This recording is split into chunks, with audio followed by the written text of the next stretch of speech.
Ang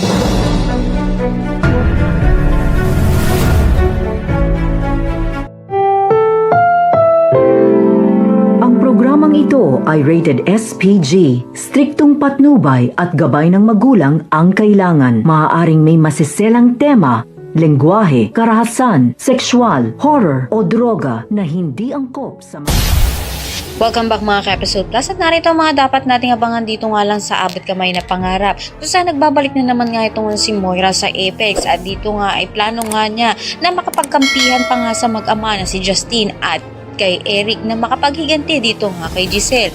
May balita na naman nga ang polis dito nga kay Giselle at nakita na nga ang kotseng ginamit sa pangingindap nga dito nga kay Lolo Pepe at nakita nga niya itong gamit nga ito ni Moira. Subalit ayon dito nga sa pulis, hindi nga kay Moira ang kotse na ito, kundi kay Nerissa. Kaya naman dahil dito ipapadakip nga nito ni Giselle ito nga si Nerissa.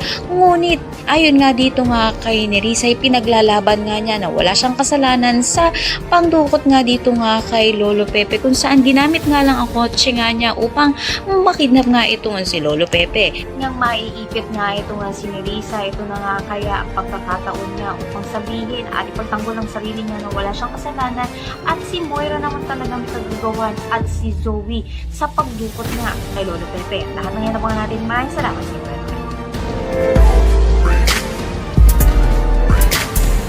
Ang magiging sampit sa Apex.